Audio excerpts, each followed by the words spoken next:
Time for another reading. Somebody is feeling overwhelmed.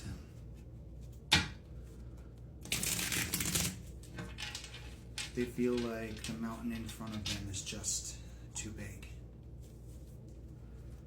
But that's why we compartmentalize small, manageable steps. We've talked about it before. I'll talk about it again. One day at a time, one brick at a time. And that's why we're going to do this reading. It's about tenacity, independence, stability, not needing anybody else in order to get something done. A lot of people have a crutch. They have a tendency to need somebody else to do something with them. Like, a lot of people rely on their gym buddy, the person that they're supposed to go to the gym with. But then, half the time, somebody isn't consistent. And that inconsistency creates an opportunity for you to fall out. Because they're not going, so you're not going to go. And therefore, nobody ends up going. It gets real easy to just lose sight of your goal entirely in those situations. We've got Ebb and Flow, Soul Merger, 33. It's almost caduceus shaped, full of chakras.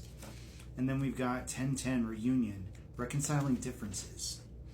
Coming to terms with the natural ebb and flow of motivation and remaining consistent regardless.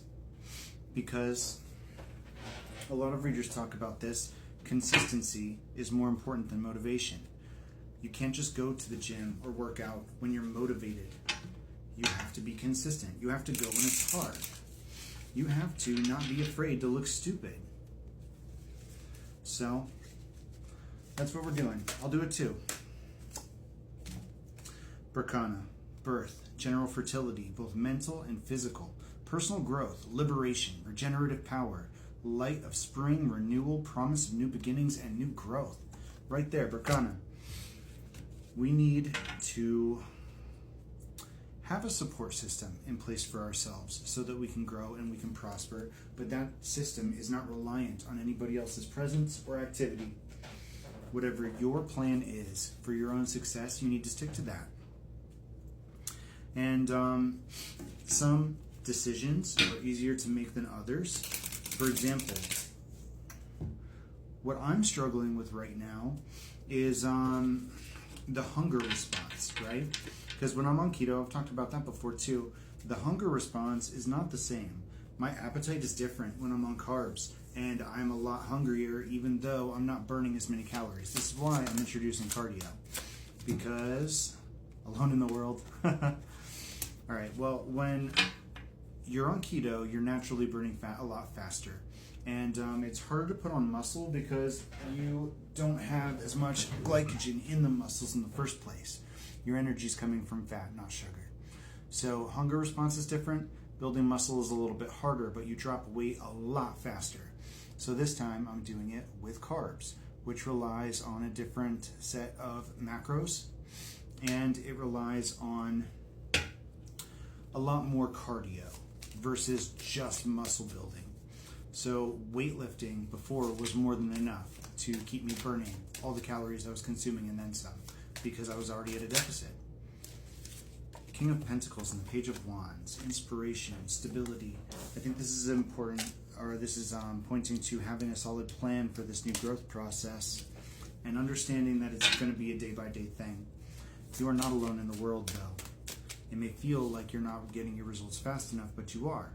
So I am adjusting to the variance in my hunger response.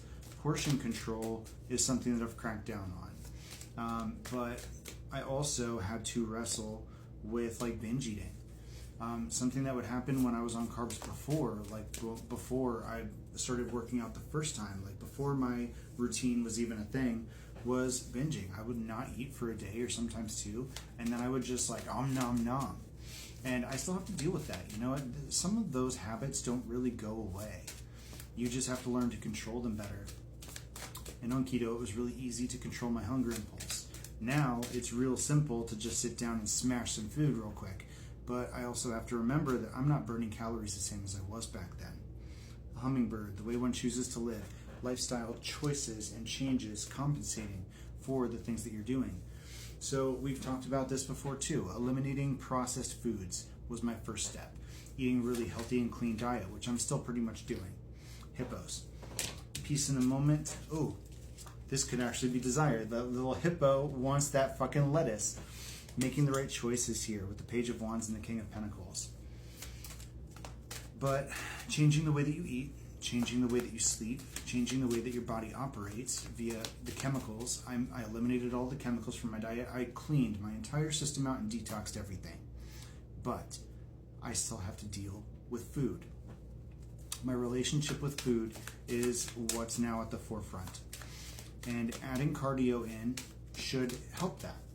But along with this new exercise comes in all of those insecurities I already dealt with the first time around. Because I've always been a home gym person. I have never been the kind of person that wants to work out in public.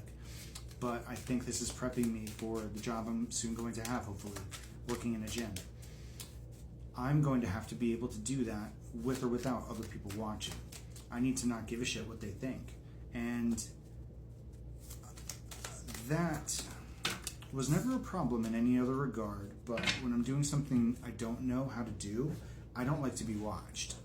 Ace of Swords. I prefer to practice the thing that I don't know in private and then bring it forward when I'm good and ready. And then I can do it confidently, you know what I mean? Like, I've been watching a lot of Dan Cole's videos, and I thought that my first step in this jump rope process was going to be like doing the high knee and like learning how to do that step thing he does. But I realized very quickly that I can't actually jump the rope properly. I don't have enough rhythm to consistently get the jumps. So my first step is actually just doing small, short jumps, 1 minute at a time.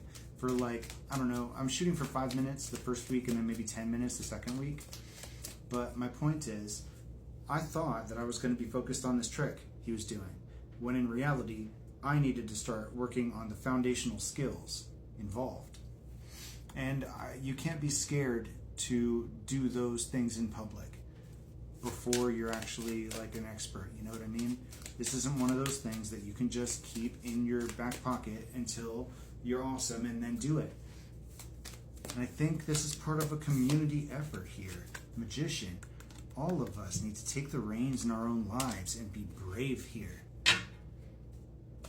And what you can actually physically do is going to be different for every person. But the point is that no matter who you are or what your situation is, you can change something in order to live a healthier life. You absolutely can. And if you are one of those people that's like an excuse maker, that's like, oh, well, I can't do that because blah, blah, blah.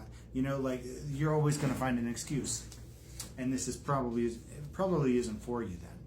This is for the people that want to make these changes, that want to live a healthier life, that are ready to take things step by step, and are ready to stop making excuses as to reasons why they can't.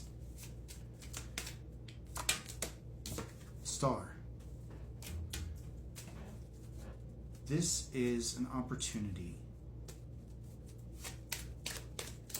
for you to prove to yourself what you're made of. Drop the ego.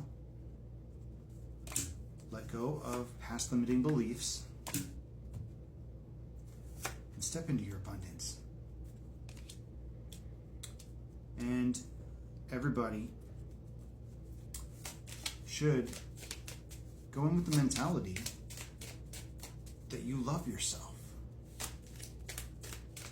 Not using your dissatisfaction with yourself as fuel. Yes, you want to change things about yourself.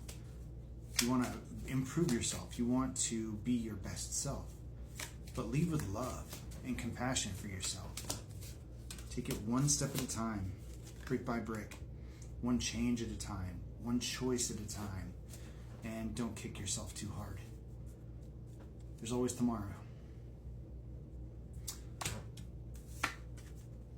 Thanks for watching.